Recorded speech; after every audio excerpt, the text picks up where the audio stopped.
আসসালামু আলাইকুম। আমাদের দেশের বড় একটা সংখ্যক মানুষের ইচ্ছে যে আমরা ভালো একটা কোনো কান্ট্রিতে যাব এবং সেখানে স্থায়ীভাবে বসবাস করব। সেখানকার যে নাগরিকত্ব লাভের সুবিধা সেটাকে নেওয়ার চেষ্টা করব।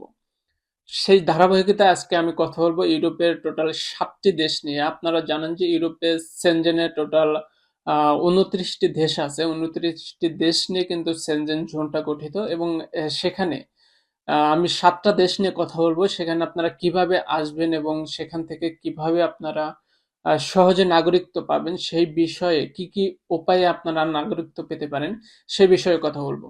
সো ইউরোপের সেনজেনের কান্ট্রি গুলোর ভিতরে যদি নাগরিকের কথা বলি তাহলে কিন্তু আপনার পর্তুগালকে টপ লিস্টে রাখা হয় যে পর্তুগাল খুবই সহজ শর্তে নাগরিকত্ব দিয়ে থাকে। আপনারা যদি পর্তুগালে লিগ্যালি স্টে করেন, লিগ্যালি ৫ বছর যদি আপনারা পর্তুগালে বসবাস করেন এবং পর্তুগালের যে রুলস রেগুলেশন আছে সেগুলো মেনে চলেন এবং পর্তুগাল সরকারকে যে প্রতি মাসে ট্যাক্স দেওয়া হয়, আপনি যে কাজ করবেন তার উপরে যে আপনার ট্যাক্স আসবে, সেই ট্যাক্সটা যদি আপনি ক্লিয়ার করেন তাহলে কিন্তু আপনি ৫ বছর লিগ্যালি স্টে করার পর কিন্তু আপনি সিটিজেনের জন্য আবেদন করতে পারবেন। অর্থাৎ আপনার ৫ বছর আপনার যে টাইম পিরিয়ডটা থাকবে এই পিরিয়ডে আপনি পর্তুগালের নিয়ম কানুন মেনে চলে সেখানে সরকারকে ট্যাক্স দিয়ে নিয়মিত আপনি যদি ৫ বছর সেখানে অতিবাহিত করতে পারেন তাহলে কিন্তু আপনার যে সিটিজেনশিপ বা আপনি পাসপোর্টের জন্য কিন্তু আবেদন করতে পারবেন এবং সেখানে কিন্তু আপনি খুব সহজেই পাসপোর্টটা পেয়ে যাবেন।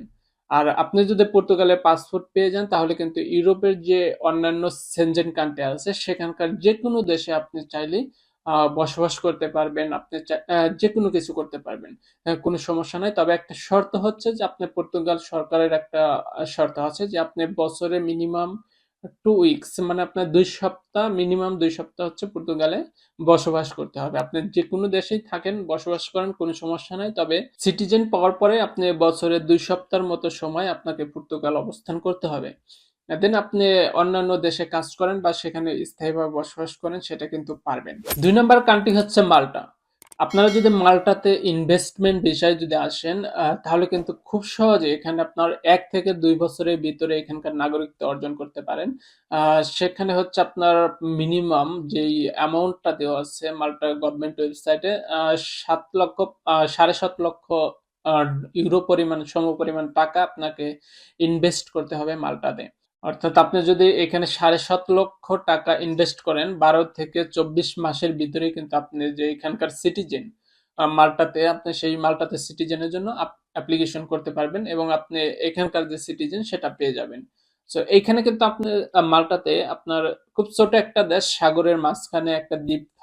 সো আপনারা এখানে যদি ৭.৫ লক্ষ ইউরো পরিমাণ টাকা যদি আপনি ইনভেস্ট করতে পারেন তাহলে ১ থেকে ২ বছরের ভিতরে কিন্তু আপনি এখানকার নাগরিকত্ব পেতে পারেন। ৩ নাম্বার কান্ট্রি হচ্ছে সুইডেন।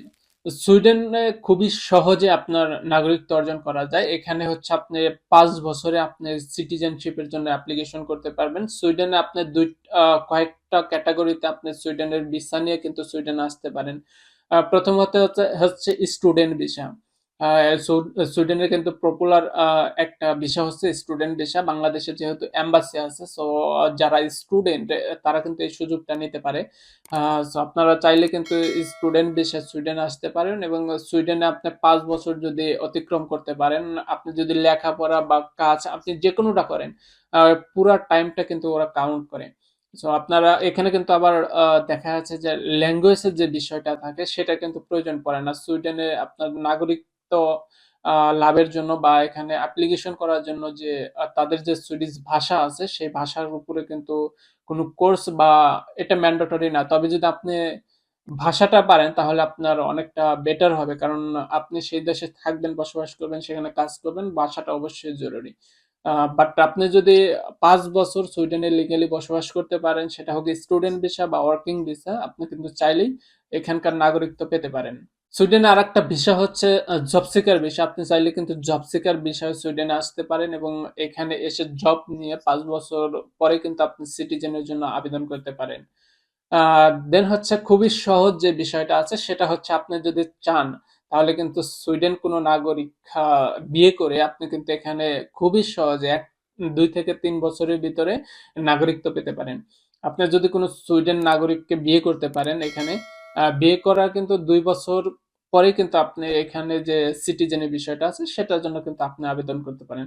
সো আপনারা যদি এই পন্থাকে অবলম্বন করতে চান তাহলে কিন্তু এটাও চেষ্টা করতে পারেন যে আপনি সুইডেন কোনো নাগরিককে বিয়ে করে এখানে কিন্তু আপনি সেটেল হতে পারেন খুবই সহজে। ৪ নম্বর দেশ হচ্ছে ফ্রান্স।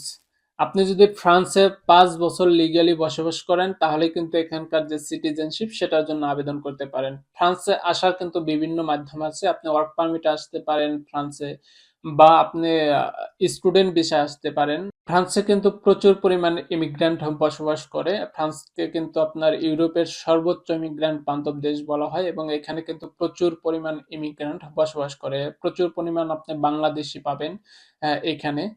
বৈধ অবৈধ অনেক বাংলাদেশী আপনি এখানে দেখতে পাবেন। তবে এখানে আপনি বৈধভাবে যদি আপনি ৫ বছর আ থাকতে পারেন তাহলে কিন্তু আপনি এখানে সিটিজেনের জন্য আবেদন করতে পারবেন। তবে সবচাইতে ইজি যে বিষয়টা আছে সেটা স্টুডেন্ট ভিসা। আপনারা কিন্তু ফ্রান্সে স্টুডেন্ট ভিসায় এসে কিন্তু এখানে সেটেল হতে পারেন। আরেকটা বিষয় হচ্ছে ফ্রান্সে কিন্তু আপনার ২ বছরেও নাগরিকত্ব পাওয়া যায়। সেটা হচ্ছে স্টুডেন্টদের জন্য। আপনারা যদি কেউ কোনো স্টুডেন্ট বাংলাদেশ থেকে ডিরেক্টলি ফ্রান্সে আসেন, সেটা ফ্রান্সে যে ল্যাঙ্গুয়েজ আছে ফ্রেঞ্চ ল্যাঙ্গুয়েজ, সেই ল্যাঙ্গুয়েজের উপরে যদি আপনি কোনো কোর্স করেন, সেটা ফ্রেঞ্চ কালচারাল একটা কোর্সে যদি আপনি এখানে ভর্তি হন, অ্যাডমিশন নেন, তাহলে কিন্তু আপনি চাইলে ২ বছর পরে কিন্তু সিটিজেনের জন্য আবেদন করতে পারবেন। কারণ হচ্ছে আপনি যদি ফ্রেঞ্চ ল্যাঙ্গুয়েজে যদি আপনি এখানে লেখাপড়া করেন তাহলে আপনার ফ্রেঞ্চ ভাষাটা সেটা কিন্তু আপনি সম্পূর্ণ আয়ত্ত করতে পারবেন এবং হচ্ছে এখানকার যে কালচার আছে ফ্রেঞ্চ কালচারাল সেটা কিন্তু আপনি জানবেন। যার কারণে কিন্তু এই জিনিসটা হয়ে থাকে যে আপনি ২ বছর যদি এখানে থাকতে পারেন বা আপনি যদি ফ্রেঞ্চ ল্যাঙ্গুয়েজে লেখাপড়া করেন তাহলে কিন্তু ২ বছর পরে আপনি এখানকার যে পাসপোর্ট সেই পাসপোর্টের জন্য আবেদন করতে পারেন। ৫ নম্বর কান্ট্রি হচ্ছে নরওয়ে। আপনারা জানেন যে নরওয়ে কিন্তু নর্ডিক কান্ট্রি। হ্যাঁ, নর্ডিক কান্ট্রির ভিতরে কিন্তু সুইডেনও আছে। সুইডেন, নরওয়ে এবং ফিনল্যান্ড। আর এই ৩টা নর্ডিক কান্ট্রি কিন্তু আপনার সেনজেনের ভিতরে। আহ, নরওয়ে কিন্তু বেশ কিছুদিন আগেও কিন্তু আপনার প্রত্যেকটা ইউনিভার্সিটিতে কিন্তু টিউশন ফি ফ্রি ছিল। জার্মানির মতো আপনার কোনো টিউশন ফি ছিল না। বাট এখন কিন্তু কিছু, কিছু ইউনিভার্সিটিতে আপনার টিউশন ফি গুলো এড করছে।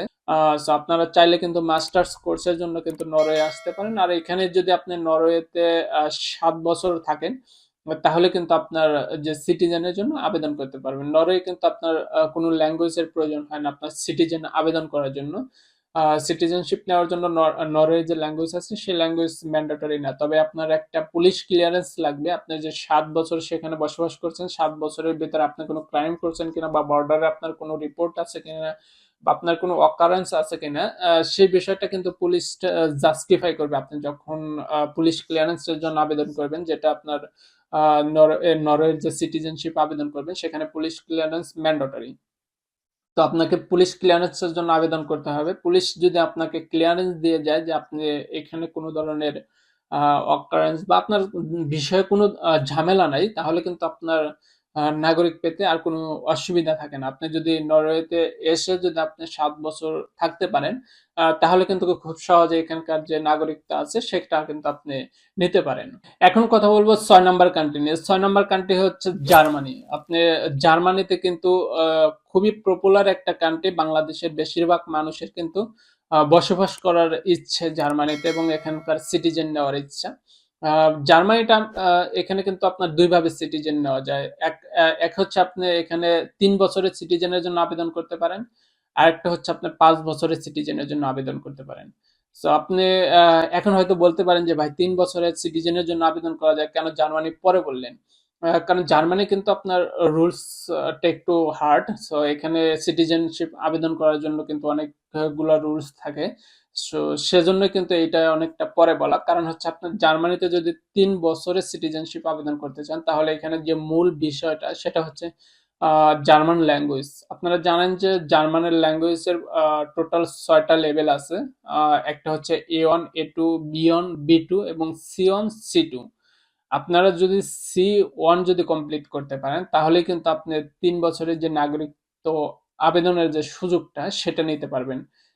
আর এইটা কিন্তু আপনার কমপ্লিট করা অনেক টাফ। সো যার কারণে কিন্তু আসলে সহজে হয়ে ওঠে না যে আপনি ৩ বছরের আপনি সেখানে নাগরিকত্ব লাভের যে আবেদন, সেই আবেদনটা করতে চান।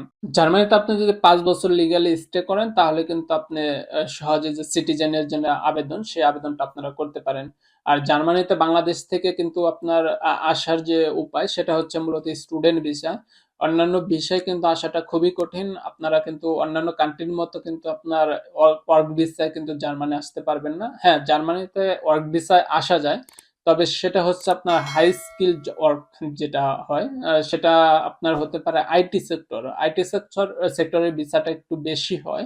যদি আপনার হাই স্কিল থাকে আর আইটি সেক্টরে এবং আপনার যদি এডুকেশন ব্যাকগ্রাউন্ড ভালো থাকে, তাহলে কিন্তু আপনি সব ভিসা নিয়েও কিন্তু জার্মানিতে আসতে পারেন।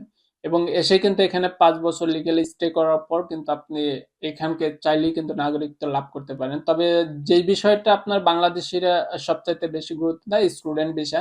বর্তমানে কিন্তু জার্মানিতে স্টুডেন্ট ভিসার যে আবেদন করার পরে আপনার এম্বাসি ডেটটা পাইতে কিন্তু অনেক সময় লেগে যায়। সেখানে ১ থেকে ১.৫ বছর সময় লেগে যায় আপনার এম্বাসির ডেট পাওয়ার জন্য। যার কারণে কিন্তু আপনার জার্মানিতে কম সংখ্যক স্টুডেন্ট আসতে পারে। সো জার্মানিতে আপনারা যদি চান তাহলে আপনারা যারা স্টুডেন্ট আছেন তারা কিন্তু আপনারা এখানে এসে কিন্তু খুব সহজে ৫ বছর স্টে করে কিন্তু আপনার নাগরিকত্ব লাভের সুযোগটা নিতে পারেন। এখন কথা বলবো ৭ নাম্বার কান্ট্রি নিয়ে, সেটা হচ্ছে পোল্যান্ড। যেহেতু আমি পোল্যান্ডে থাকি, সো পোল্যান্ডের কথা না বললেই নয়। পোল্যান্ডে কিন্তু আপনার ২ ভাবে আসতে পারেন। সেটা হচ্ছে ওয়ার্ক পারমিট ভিসা এবং স্টুডেন্ট ভিসা। আপনি চাইলে ওয়ার্ক পারমিট ভিসাতেও পোল্যান্ডে আসতে পারবেন এবং পোল্যান্ডে ওয়ার্ক